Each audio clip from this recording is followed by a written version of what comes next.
Salí con Laura cuando estaba en mi último año de secundaria. Ahora tengo 20 años, así que fue hace un par de años, pero todavía lo tengo muy presente. Por privacidad, no usaré su nombre real, así que la llamaré Laura. Laura y yo nos conocimos en el trabajo, lo cual ahora sé que no es lo ideal. Antes de empezar a salir ya había señales de alerta que simplemente no debería haber ignorado. Por ejemplo, venía al trabajo durante horas solo para mirarme, y a veces la sorprendía observándome fijamente. Unos meses después de que empezamos la relación, las cosas comenzaron a ponerse bastante tóxicas. Me sentía constantemente ahogado. No tenía tiempo para mis hobbies, mis amigos, ni para mí mismo. Era del tipo que preguntaba dónde estaba, con quién y qué estaba haciendo a todas horas. Si no respondía una llamada, terminaba con 25 llamadas perdidas y un montón de mensajes que inevitablemente llevaban a una pelea, incluso si solo estaba en el baño. Llegó al punto de que no podía jugar videojuegos con mis amigos sin que se armara una discusión. Así que eventualmente rompimos, pero no sin que ella hiciera todo lo posible por convencerme de volver. Me esperaba fuera del trabajo para cuando saliera, y cuando salía, me seguía hasta el coche, me bloqueaba el paso y trataba de razonar conmigo. Me cansé. Una noche vino y quiso hablar. Decidí hablar con ella sin saber qué más hacer. Laura también intentaba demandarme por algo extremadamente insignificante que prefiero no mencionar, y usaba eso como táctica para obligarme a hablarle. Así que me senté en su coche. Decía lo mismo de siempre, cosas que ya había escuchado cientos de veces. Le dije que ya no quería hablar, pero en ese momento llamó su padre. Ella usó eso como amenaza y me dijo: si no te quedas aquí y hablas conmigo, haré que él te demande ahora mismo. Y yo le respondí: a la mierda esto, e intenté salir del coche, pero la puerta estaba cerrada y cuando la desbloqueé me agarró el brazo y me clavó las uñas en la piel. Me quedé en shock porque hasta ese momento solo había sido verbalmente agresiva, nunca física. Nunca había visto esa expresión en su cara. Era pura maldad. Y no voy a mentir, me asustó bastante. Yo soy bastante alto, y ella era muy pequeña, así que sabía que podía zafarme si era necesario.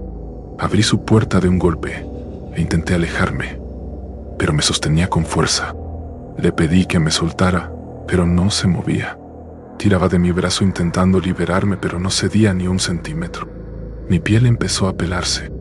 Entonces tomé una decisión rápida y la empujé hacia el asiento del pasajero, lo que me dio el tiempo justo para escapar y meterme en mi coche. Conduje hasta casa más rápido de lo que nunca lo había hecho, y ojalá pudiera decir que todo terminó ahí, pero no. Desafortunadamente, Laura y yo vivíamos casi al lado, a un par de calles de distancia. Esa noche, mientras jugaba videojuegos, escuché un coche afuera, pero pensé que era del juego. Recuerdo que jugaba GTA V esa noche.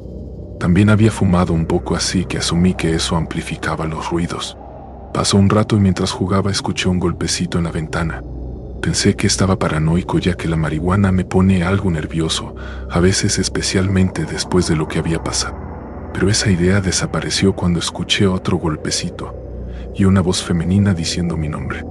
Sabía que era Laura y empecé a entrar en pánico. Mis persianas no eran buenas, así que sabía que podía verme.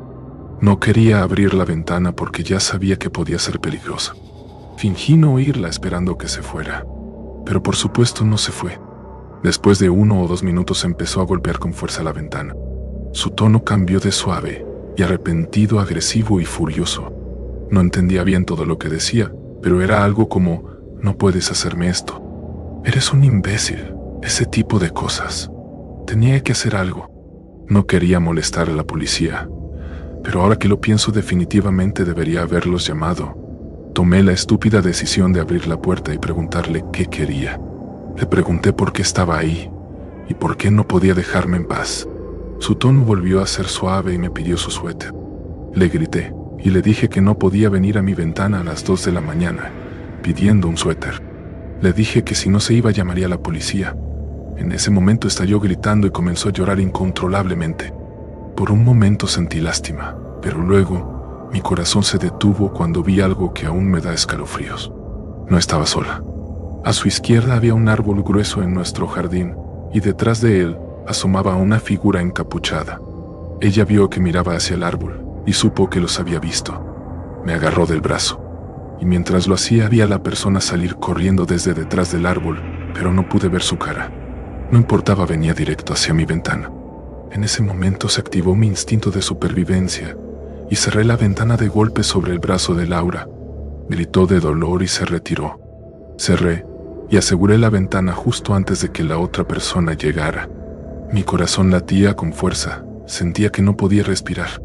Les mostré mi teléfono marcando el 112 y entonces corrieron hacia su coche, lo encendieron y se fueron. Estaba en shock total sin entender lo que acababa de pasar.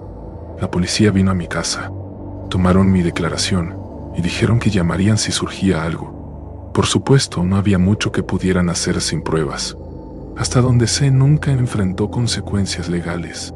Y respecto a lo que planeaban hacerme, ella ya había hecho que golpearan y robaran a otras personas, así que no dudo que intentaban hacerme lo mismo. O algo peor. Tuve mucha suerte de que la persona detrás del árbol se dejara ver.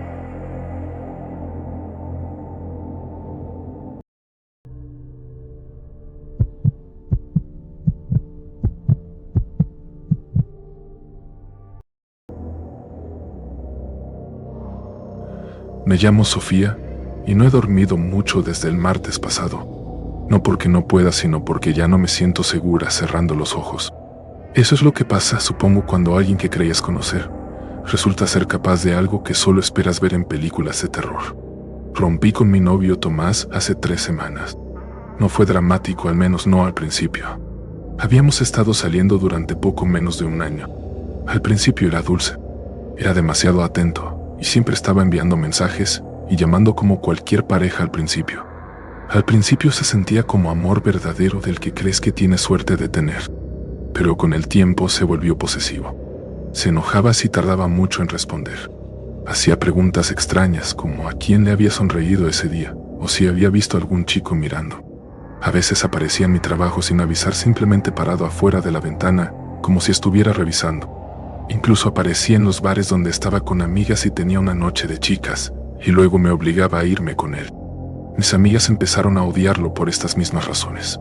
Nunca confió en mí, pero no terminé con él hasta que empezó a preguntar si alguna vez consideraría poner un rastreador en mi teléfono para mantenernos seguros. No para compartir ubicaciones, sino para literalmente poner un rastreador en mi teléfono. Eso fue la gota que colmó el vaso para mí. Le dije que se acabó y en respuesta al principio lloró, pero luego se quedó en silencio. Recuerdo colgar en nuestra última llamada con una extraña opresión en el pecho, como si estuviera esperando que cayera el otro zapato. Durante un tiempo, las cosas estuvieron tranquilas. Bloqueé su número e intenté seguir adelante. Volví a ir al gimnasio a cocinar comidas de verdad, solo intentando sentirme normal otra vez. Pero como 1 semana después de la ruptura, empecé a recibir mensajes extraños. No de Tomás, o al menos no directamente, sino de números aleatorios sin nombre ni contexto. Eran cortos, usualmente solo una frase vaga. No respondía a ninguno. Es una forma segura de que un número de spam sepa seguir acosándote. Simplemente bloqueé cada número a medida que llegaba. No se lo dije a mis amigas.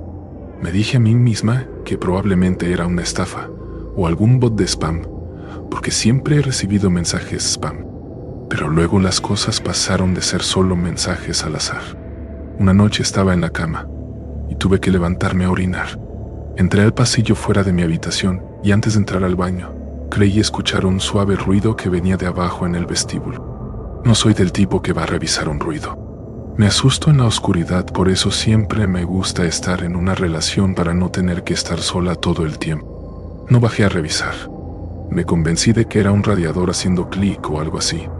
He vivido en este apartamento por casi 2 años, y la mayor parte de ese tiempo lo pasé viviendo con mi ex Jorge, y luego Tomás el resto del tiempo, pero casi nunca sola.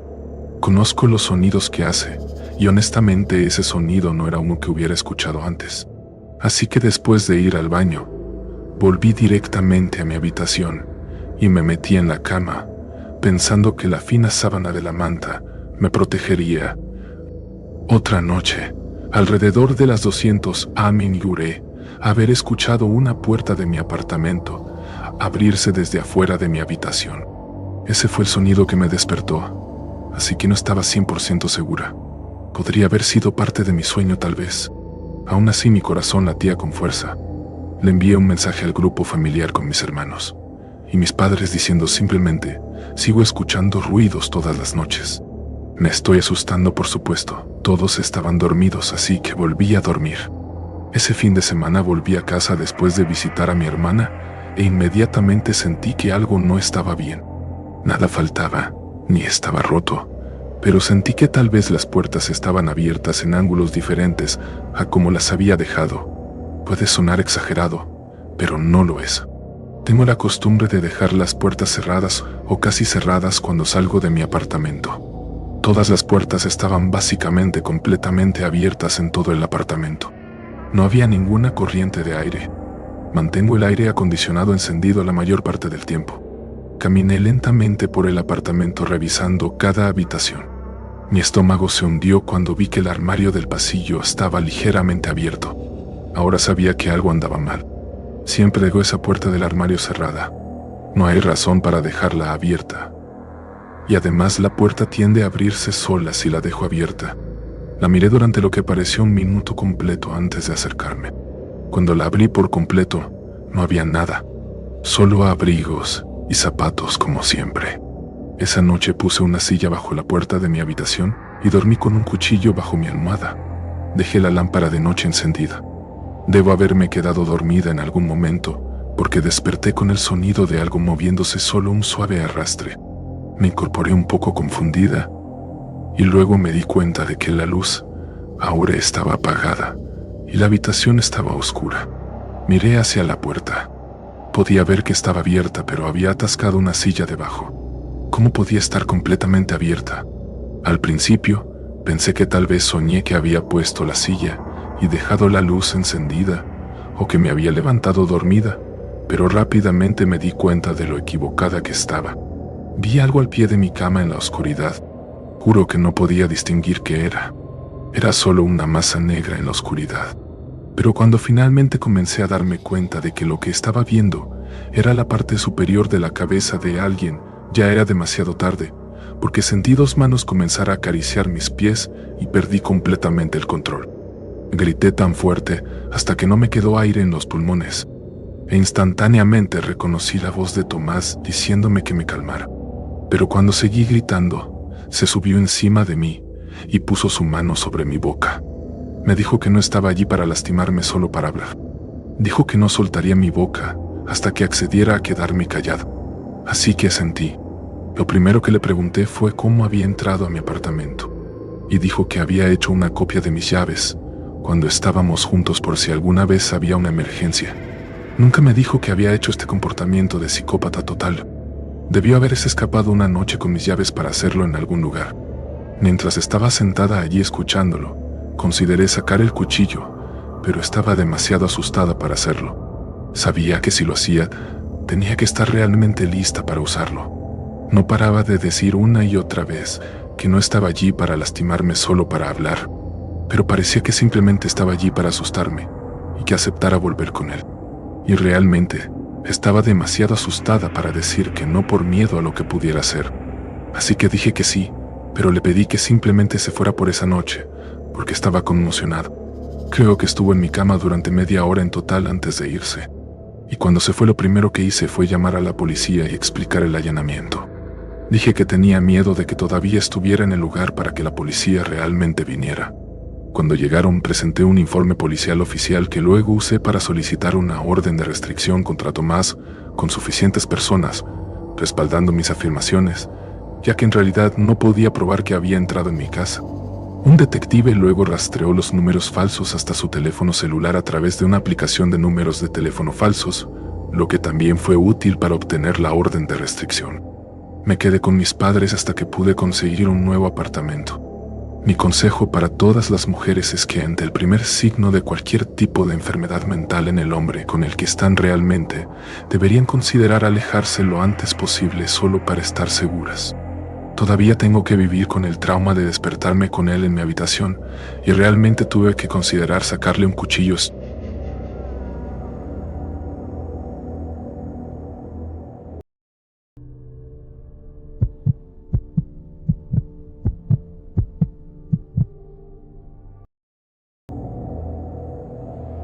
salí con Marina durante 1 año y medio. Al principio era una de las personas más intensas que había conocido. No en el mal sentido. Era apasionada, carismática y podía hablar de cualquier cosa durante horas. Cuando hablaba era como si te arrastrara a su mundo. Los primeros meses fueron increíbles. Me sorprendía con regalos. Dejaba notas adhesivas con poemas en mi espejo. Me enviaba un mensaje de buenas noches cada noche sin falta.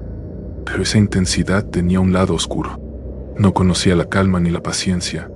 Todo era perfecto o catastrófico. Si tardaba 5 minutos en responder un mensaje, enviaba una avalancha de textos. Primero preocupada, luego enojada y después disculpándose. Empeoró lentamente, casi imperceptiblemente. Una vez me acusó de engañarla porque le di me gusta a una publicación de Instagram de una chica con la que no hablaba desde la secundaria. Y cuando le decía que algo que hacía me incomodaba, se cerraba por completo. No me refiero solo a quedarse callada. Quiero decir que se sentaba en mi apartamento durante horas, mirando la pared, negándose a irse hasta que le decía que todo estaba bien. La primera vez que apareció en mi oficina sin avisar fue a los 6 meses. Trajo café y actuó como si fuera algo lindo, como si fuéramos una pareja de serie. Me reí, pero la segunda vez fue porque no había contestado su llamada. Se quedó estacionada afuera hasta que bajé. Había estado llorando. Le dije que no estaba bien y solo sonrió y dijo: «Tú harías lo mismo por mí». No tuve respuesta para eso. Seguí poniendo excusas por ella. Trauma, problemas de abandono, cosas de la infancia. Pensé que si demostraba que no me iba se calmaría. En cambio, cuanto más daba, más necesitaba. Finalmente llegué a mi límite. Le dije que tenía que terminar. No gritó ni lloró. Solo me miró en silencio durante lo que parecieron minutos. Luego asintió y dijo: «¿Crees que terminó para ti? Pero no ha terminado para mí». Recuerdo lo helado que me sentí. Ni siquiera era una amenaza, solo un hecho. La bloqueé en toda esa misma noche y cambié mi número. Incluso le pedí al administrador del edificio que me cambiara de apartamento. Durante unas semanas pensé que había funcionado. Luego empezaron a llegar las cartas. No tenían estampillas ni dirección de retorno, solo mi nombre escrito a mano en el sobre, generalmente dejado entre la puerta y el mar. Guardé algunas de estas notas. La primera era nostálgica. Decía: «Extraño despertarme junto a ti. Todavía duermo del lado de la cama donde solías estar». La segunda fue más extraña. Decía: «Siempre revisas la puerta 3 veces antes de acostarte. Probablemente ni lo notas, pero yo sí». La tercera carta fue la que me hizo hacer las maletas. Decía: «Usaste tu sudadera azul el lunes, la del agujero en la manga. Deberías coserlo antes de que empeore». Era la misma sudadera que llevaba cuando fui a comprar víveres ese día a una tienda al otro lado de la ciudad, bajo un aguacero. No había visto a nadie, ni una sola persona conocida, pero ella me había visto. Supe entonces que mudarme a otro barrio no sería suficiente. Encontré un trabajo en Barcelona, uno bueno. No se lo dije a nadie, excepto a mi hermano y familia inmediata.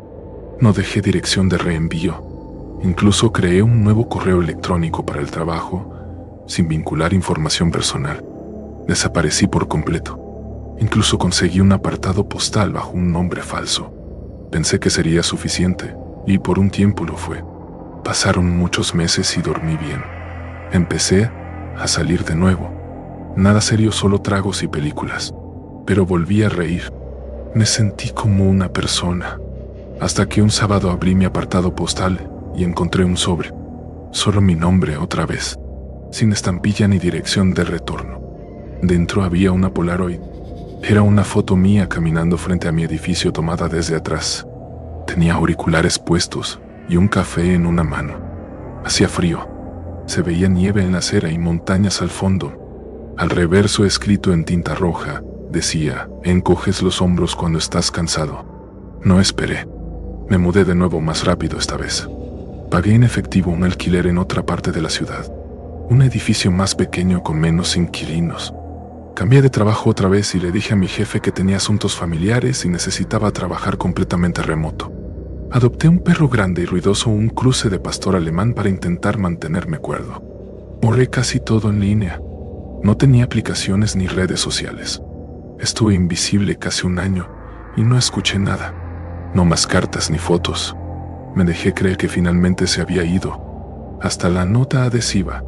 Estaba pegada en mi puerta una noche al volver de pasear al perro. Era una nota amarilla con tinta roja que decía: no me gusta la barba. Se me heló la sangre. Me la había dejado crecer quizás 3 meses antes. Nadie me había visto con ella excepto el perro, y quizás mi cámara web del trabajo, que mantenía tapada excepto en llamadas. Me afeité esa misma noche. Me dije que era coincidencia. Pero a la mañana siguiente, otra nota esperaba.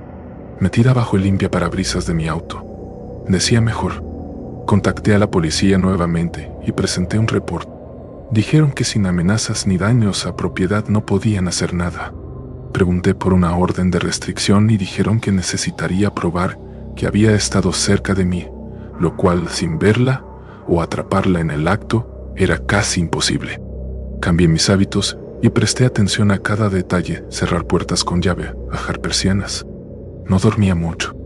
Pasaba horas en la cama mirando al techo esperando oír crujir el piso. Pasaron 2 semanas sin incidentes. Empecé a preguntarme si las notas eran viejas. Quizás las había dejado hace tiempo y solo ahora las notaba, pero en el fondo ni siquiera me lo creía. Entonces, una noche desperté con una horrible sensación, como si alguien me hubiera estado mirando y acabara de salir de la habitación. Revisé puertas, ventanas, incluso bajo la cama como un niño. Todo estaba en orden, pero a la mañana siguiente, pegada al exterior de mi puerta, había un pequeño sobrealineado perfectamente, como si alguien se hubiera tomado su tiempo. Dentro había una foto que no veía en años. Era Marina y yo en un fotomatón de un paseo marítimo, cuando aún estábamos juntos. Sonreíamos con su cabeza en mi hombro, pero sus ojos habían sido arañados con marcas profundas, como si alguien hubiera usado una aguja o un alfiler. Me mudé otra vez, no a otro barrio esta vez, sino fuera de la ciudad por completo. Encontré una cabaña 3 horas en las montañas, aislada, rodeada de pinos, con un solo camino de acceso. Pagué en efectivo con un nombre falso en el contrato de alquiler mensual. Dejé mi smartphone antiguo y conseguí un nuevo número. Compré un teléfono básico, solo para emergencias. Trabajaba remoto mediante un laptop de la empresa con VPN seguro. Solo mi familia inmediata y mi mejor amigo sabían dónde estaba. Me mantuve apartado. Mi único visitante era el repartidor de Uber Eats con mis víveres. Durante un mes entero, apenas fui al pueblo. Y todo funcionó, hasta que oí pasos afuera sobre la nieve. Mi perro enloqueció. A la mañana siguiente vi las huellas. Eran marcas de zapatos que iban de ventana en ventana. No había notas ni nada dejado en la casa. ¿Qué más podía suponer sino que era ella que me había encontrado otra vez, aunque aún no sé con certeza si fue ella esa vez? Pasé todo el día empacando y conduje de vuelta a mi ciudad natal. Hoy vivo en una casa con 3 compañeros que estuvieron en el ejército. Si eso no es una casa que la gente sabe no molestar, no sé qué lo es. Sus camionetas, placas de Purple Heart y banderas gigantes frente a la casa son un disuasivo absoluto para que Marina juegue su juego psicópata.